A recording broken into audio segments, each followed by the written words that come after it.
For these next 5 years, this is the lifetime that humanity has waited for. We're on a return cycle of the source. There is a mathematical code in eternal living systems which tells you the exact science of the universe in math. There's at least 15 morphogenetic chakras. There's an 8th chakra, which was taken out of the Kabbalah Tree of Life, which is the higher heart. And this is connected directly to the source of all energy.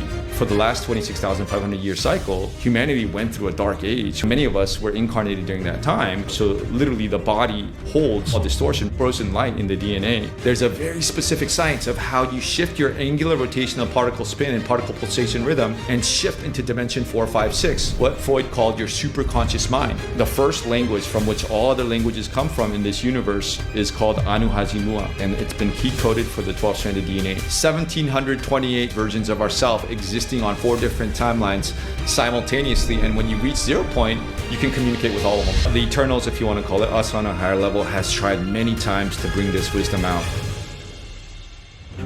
According to the Eternal Life Wisdom, the CDT plates, there is the original celestial human being there's been 3 seedings.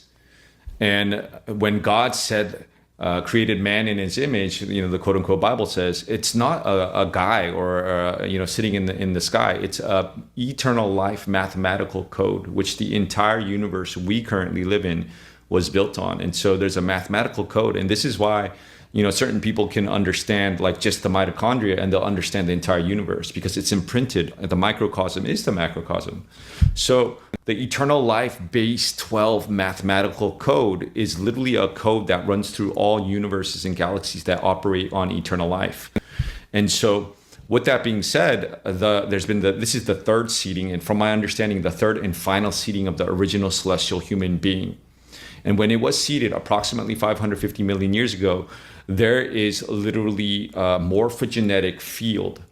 And a morphogenetic field is like when a diabetic cuts off their leg, right? Even though their physical leg is gone, they can still feel pain. And it's because the morphogenetic field, the blueprint for which matter condenses on, is still there. And so currently, most of humanity is operating at a 3rd dimensional and below. I would say like 90-something% in my guesstimation is they think they're 3D. Now 3D is mental. So that last 26,500 years, like the mental, everybody's thinking mind, everybody trying to create from the mental mind, like caught in the mental mind. 99% of every single psychiatric condition is from the mind, people thinking they're their thoughts. 2 dimension, 2nd dimension is the emotional. And 1st dimension is the physical, which is the body. Dimension 1, 2, 3. Now these universes, if you want to call it harmonic universes, what